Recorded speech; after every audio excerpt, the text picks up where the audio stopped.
Hello and welcome to this special program 2014. It's increasingly looking as if it's going to be an online election. Well, obviously not in all parts of the country, but a significant role perhaps being played by the internet and by people online. And in this show over the next 1 hour, we're going to be taking a close look at that particular phenomenon, aided by what's just been done, a Google Urban Indian Voters Survey across a large number of people. And we've got some sort of a sense as to what people right now are saying about their online habits and how that might translate into the elections. And we've got a fantastic panel with us to take us through all aspects of what's going to be what we think might well be an online election.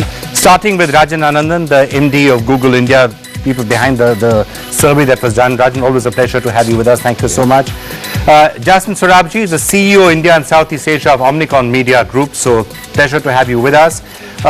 Prashant Bhushan, an old friend here with us, who's the national executive member of the Aam Aadmi Party. Will the Aam Aadmi be going online? Well, as no, Arvind Kejriwal in particular is using Twitter a lot. Aam Aadmi very active on social media, so we will see where that stacks up. We also have with us Piyush Goyal, MP Rajya Sabha of the BJP. Rajiv Gowda, spokesperson of the Congress Party, is also with us. So we're going to be getting some political views. And a little later, there have been already massive online wars that have been taking place, especially between Congress and BJP supporters. And we are going to have Vikas Pandey with us, who runs the @ISupportNamo identity, and Priyanka Chaturvedi of the Congress Party. Both of them are going to be joining us in just a short while from now. But before I come to my panelists, let's just start looking at some of the findings, Rajan, of the survey that was just done. Number one, very interesting fact: 42% of urban Indians at the present moment are undecided. So the 2014 elections very much up for grab. 42% of them are undecided. Another interesting statistic: 37% of urban Indian voters are online. So, well, that's actually the figure for those who are online. 37% of urban Indian voters are online. And we are going to be taking a look at when you look at the exact percentages now that are going to come up, how many of them have voted? Why is this particular thing important?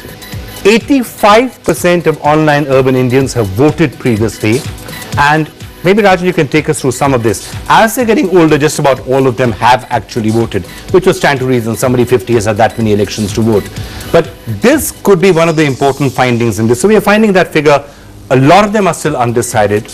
A lot of them are online, and a lot of the online people are showing an interest in going out to vote. Would that be a fair way of summing it? Yeah, absolutely. You know, I think what was most surprising, one of the reasons we did this study, Vikram, is I think there's a prevailing thought or a stream of thinking in India that the internet is very interesting and kind of cool, but not relevant for the elections, right? So we said, today, given that the internet has been pervasive across the, has really penetrated urban India at scale, we wanted to understand, what percentage of registered voters in urban India are online, how many of them have voted, and how many of them we plan to vote. And the results, as you said, have been quite surprising. I mean, a very large 95%, 94 to 95% of registered urban Indians who are on the internet, which is 37% of all registered voters in India, actually plan to vote in the next upcoming election. And what was also surprising was the large number of them who are in the 18 to 25 group.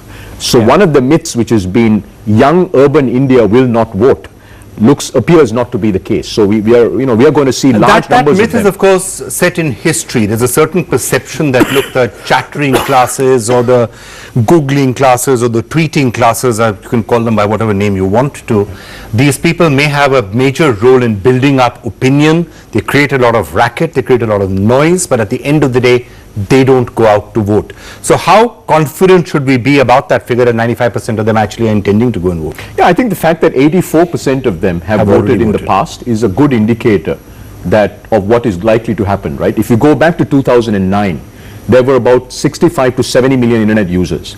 At the end of 2012, 150 million, and India is adding 3 to 4 million new internet users a month. So by end of 2013, which is still 5 months before the election, India will have 200 million internet users. So in many ways, the landscape has changed dramatically, over the last 3 years. And by the next election, we will have a large number of young Indians who are now saying they're going to go out and vote. Jasmine, do you agree with that? Or, I mean, I know that from marketing agencies and others' points of view, there's a slight, almost a sense of skepticism as to whether all of this internet business is really as real as we sometimes say it is. What do you think? Not true. We tend to agree. This will be an online election, you think? I don't think it will be necessarily an only online election, or that it will be won because of online. But I think the story that we give about this being the new kid on the block or the shiny new toy, I think that story is kind of done. I think online media is very much an integral part of the overall communication plan for all of us. And it's been true for us in most other marketing, and I think elections should not be treated any differently. So I think the opportunity is there. The 37% number is not at all surprising for us. What is more interesting actually is the figure of 42, which says that 42% of these people are undecided, which means that, and that's the power of the online space, is because it's not a one-to-one or one-to-many, it's a one-to-many and many conversations, which means you have the power to influence and shape opinions. So that's really the opportunity that this 42% gives us. Prashant, increasingly, I think the interesting thing in this is that at the end of the day, this election, 2014, just as any other election, or why go all the way to 2014? Let's take the Delhi election, which is the first major election of the Aam Aadmi Party is really going out there and testing itself in. We know that these elections are always won by 5%, 10%. That's it. Those people in the middle who may swing this way or that way can decide which way an election is going to go. Are the numbers of people who can be influenced by the internet now large enough to really make it worth the while of parties like the Aam Aadmi Party and others to go after them very aggressively, very actively? No, certainly I think they are significant enough to make a decisive difference in the elections. And the advantage of the internet now has been that it has given access to the social media and to the internet media to people who do not have access to the mainstream media. So therefore, to some extent it has been a great equalizer, the internet and access to the internet, etc. However, that is not to say that it's only the internet which shapes their opinions of the people who are on the internet. A lot of things shape their opinions, including the mainstream media, including what they see and hear in their environment apart from what they see on the internet. But the internet has given them access to a lot of information from a lot of sources which they would not have had otherwise, and therefore it is a very significant change that has come, and it has enabled in fact small parties like ours to at least start out and reach out to a significant section of the population to begin with. Of course, that's not the only way that any political party contesting elections can hope to win by just reaching out to the internet or the social media. We'll have to cover all the bases, so to say, so this can be a supplementary factor but not the only factor, and that's obvious because at the end of the day, let's face it, whatever we may say about the internet, there are large sections of the country which are still not on the net, and remember this is an urban poll, right? That's right. In rural India, the numbers not only a large section which are not on the internet, but the internet is not the only thing that shapes opinions of people who are on the internet. Okay. Do you think, it's interesting you say that, because let me get somebody in who's representing part of the trend that we've been seeing in the last 2 or 3 years, that especially Narendra Modi and his supporters and his followers have really built up a massive presence online. Sometimes I wonder if it's a slightly destructive presence because the way they shout down everyone else, so I wonder if that on occasion tends to lose him votes as much as anything else. But Vikas Pandey, who's not one of the people who shouts people down, I have to say, but who does run at I Support Namo. So let me get your sense on this. The role that the social media is playing, is there sometimes a danger in getting too seduced by it to say, well, you know, the entire opinion of social media is favoring one person, so that's the way to go? No, I'm saying the way it has increased the footprint in India since the last few years, and the availability of mobile internet is going to increase tremendously. As sir already pointed out, we are increasing tremendously presence of internet using mobiles. Now the Q1 result of Facebook was saying that there are 7.2 crore Indians on Facebook, and now it is already showing there are 9 crore Indians on Facebook already. So this social media thing is going to play a large role in deciding what we are going to see as 2014 election, both in terms of vote and also perception of a person. Okay, let me get Rajiv Gowda in on that. Rajiv, the Congress party has also moved a lot into what's happening on social media, what's happening on the internet and things like that. Perhaps slightly after, the BJP and Narendra Modi in particular did it. Is that also because the Congress party suspects that perhaps too much is being made of this, and at the end of the day, these elections, like all other elections in the past, have been fought and won out there in the villages and in the fields? Well, no, there are many, many fields, many battlefronts, you might say, and the online world is certainly one of the battlefronts that you must pay attention to. And on that front, urban India is, India is much more urban today, and that's why the poll that you're discussing today is so much more relevant. There was another IRIS poll which talked about 160 constituencies where Facebook users are a substantial number, substantial enough to influence the outcome. So those are all examples of why it makes sense to prioritize, this new platform, this new way of engaging with voters. But the interesting thing is that this calls for a whole different set of communication skills, techniques, ability to respond and to be open and authentic, and many of these things are something that are emerging. And what we've discovered in the Congress is that a whole new set of Congress supporters have emerged who are out there, who are countering the hitherto dominant presence of the BJP on social media, and essentially we are seeing all kinds of fascinating discussions and debates and tweets and counter tweets and things of that sort. However, I would like to say that just like somebody just pointed out, people, I think Prashant Bhushan, voters are looking at many influences, and this is one more amongst them. And this is something that many times during their work day, they're just checking in and saying, so what's the buzz, right? And it all adds up to influencing their views and outcomes and their impacts. All right. But let me take you back to one other reason why we must pay attention to this, right? The Aam Aadmi Party and its predecessor, the India Against Corruption movement, played a very, used the internet in a very spectacular way to get people on the ground. Many years ago, when I organized protest rallies single-handedly in Bangalore city against the Ram Sena's attack on women, I managed to do that using mainstream media and the internet.